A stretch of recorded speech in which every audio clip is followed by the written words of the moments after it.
दोस्तों नमस्कार। भारतीय जनता पार्टी के राष्ट्रीय अध्यक्ष नितिन नवीन का एक बयान सामने आया है। नितिन नवीन ने उत्तर प्रदेश को लेकर बयान दिया है। उत्तर प्रदेश को लेकर क्या, उत्तर प्रदेश और उत्तराखंड को लेकर एक बयान दिया है कि जो वहाँ पे जिन दोनों राज्यों में जो विधानसभा के चुनाव होने हैं तो उन चुनावों में मुख्यमंत्री पद के चेहरे के रूप में योगी आदित्यनाथ और पुष्कर सिंह धामी को सलामत रखा जाएगा। इसके पहले जो उत्तर प्रदेश भारतीय जनता पार्टी के अध्यक्ष हैं पंकज चौधरी, उन्होंने एक निजी चैनल पर साक्षात्कार देते हुए ये कह दिया था कि उत्तर प्रदेश में विधानसभा चुनाव में पार्टी किसी को भी मुख्यमंत्री के चेहरे के रूप में प्रस्तुत नहीं करेगी और मुख्यमंत्री का जो चुनाव है वो विधानसभा चुनाव के परिणाम आने के बाद में भारतीय जनता पार्टी के शीर्ष नेतृत्व के विचार मंथन में तय किया जाएगा। इसके कारण तरह तरह की अटकलें चल पड़ी थी और एक तरह से एक अस्थिरता का माहौल प्रदेश में बन गया था। थोड़ा सा अधिकारियों के भी एक वर्ग में एक अवज्ञा जैसी भावना पैदा हुई थी। अब ये लगता ही है कि जब मुख्यमंत्री ये रहने वाले नहीं हैं तो फिर अधिकारी भी सोचने लगते हैं कि अभी इनकी बात कितनी मानी जाए, कहाँ तक मानी जाए, अगर इनको बदलना ही है और नया मुख्यमंत्री फिर क्या राय बनाएगा। अगर हमें इनका बहुत कहना मानेंगे तो उससे प्रशासनिक दक्षता तो प्रभावित होती, तो वो भी प्रभावित हुई थी। इसके अलावा अटकलबाजों को बड़ा बल मिला था क्योंकि योगी आदित्यनाथ जिस दिन से मुख्यमंत्री बने हैं उस दिन से एक अटकलबाजों का एक बड़ा वर्ग है जो दिन रात इसी बात की रोटी खाता, उनके हटाने की खबरें फैलाने का। हम ये नहीं कहते कि योगी आदित्यनाथ में कमियां नहीं हैं, उनकी बहुत सारी नाकामियां हैं। उन नाकामियों की आप चर्चा करिए, कोई समस्या नहीं है।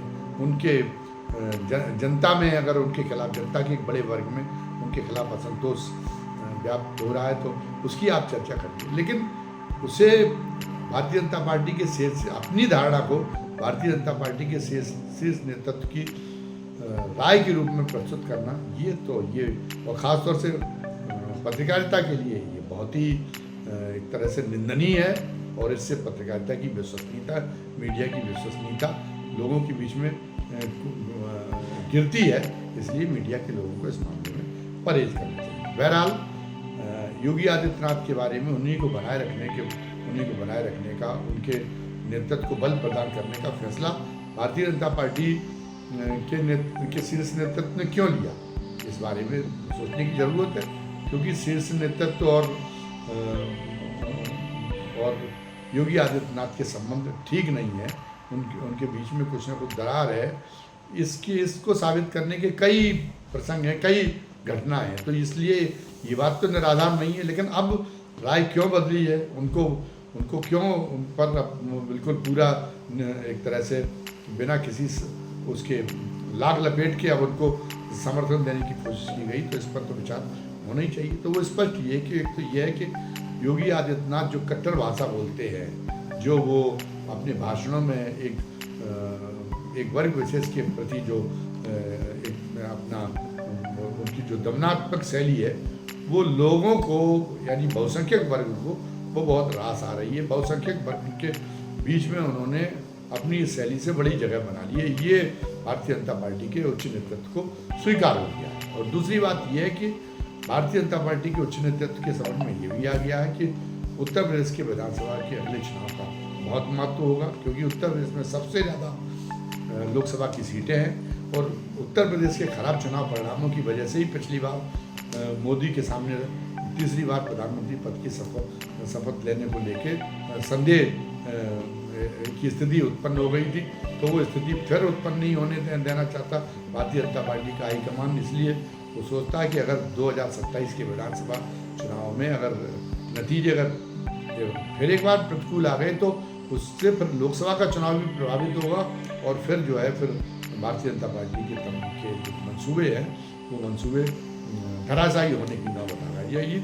इसलिए अब भारतीय जनता पार्टी की शीर्ष नेतृत्व को संतुष्टि आ गई है और ये तय हो गया है कि पार्टी सार्वजनिक रूप से पूरी तरह से अपने आप को एकजुट दिखाए और योगी आदित्यनाथ को बिल्कुल योगी आदित्यनाथ के नेतृत्व के साथ में छेड़छाड़ करने की कोई भी आत्मघाती स्थिति से अब पार्टी तौबा कर ले, इसी में पार्टी की भलाई है, इसमें गनीमत है। जब भारतीय जनता पार्टी के शीर्ष नेतृत्व का ये विचार हो गया तो फिर पंकज चौधरी कैसे ये चूक कर गए कि वो ये कह गए कि जैसे अटकलों को बढ़ावा मिला। तो उसकी वजह ये कि पंकज चौधरी प्रदेश अध्यक्ष जरूर बन गए, लेकिन पंकज चौधरी को अभी बहुत शीर्ष नेतृत्व बहुत गंभीरता से नहीं लेता, इसलिए तमाम सारी बातें पंकज चौधरी को बताई नहीं जाती, उनको पता नहीं चलता। तो इसलिए पंकज चौधरी से ये गफलत हो गई। लेकिन अब पंकज चौधरी को भी जब राष्ट्रीय अध्यक्ष ने ये बात को स्पष्ट कर दिया कि नहीं, योगी आदित्यनाथ को मुख्यमंत्री के चेहरे के रूप में पेश करने का इरादा पार्टी बना चुकी है, तो अब पंकज चौधरी की भी बोलती बंद हो गई। तो अब उत्तर प्रदेश में एक तरह से कुहासा छट गया है। अब योगी वो अपने धाकड़ तरीके से योगी अब सरकार चलाने के लिए चल पड़े हैं। वो हालांकि पहले भी चल रहे थे, लेकिन अब उनके आत्मविश्वास में और बहुत प्रत्याशित वृद्धि देखी जा रही है। और साथ साथ में ये भी हो गया कि जो तमाम पार्टी के जो विरोधी हैं, जो पार्टी में विघ्न संतोषी तबका है, उसने भी योगी के सामने सरेंडर करने में अपनी गनीमत समझी और दिलों तक में इसका प्रभाव हुआ है। और सार्वजनिक रूप से जो है कोई भी योगी की प्रत्यक्ष या परोक्ष रूप में आलोचना करने की स्थिति में नहीं रह गया। तो ये उत्तर प्रदेश में एक बड़ा राजनीतिक बदलाव इससे देखने को मिल रहा है। योगी और पूरी भारतीय जनता पार्टी, ये भी देखा जा रहा है कि अभी से विधानसभा चुनाव कभी भी हों, या तो इस साल के अंत हो या ड्यू टाइम पर ही हो, लेकिन अभी से पूरे दमखम के साथ तैयारी में चढ़ पड़ी हुई ताबड़तोड़ योगी की सभाएं हो रही हैं और पार्टी के भी जिलों और ब्लॉक लेवल तक कार्यक्रम हो रही है। और इस जबकि जो विरोधी पार्टी इस मामले में पिछड़ी हुई दिखाई दे रही है। अब ये जो महसूस किया जा रहा है, तो पहले मारे सो मीर कहीं वो कहावत चरितार्थ हो जाए। योगी की विरोधी भारतीय जनता पार्टी की विरोधी पार्टियों को अब इन हालातों में ये सोचना पड़ेगा। धन्यवाद। जय हिंद, जय भारत।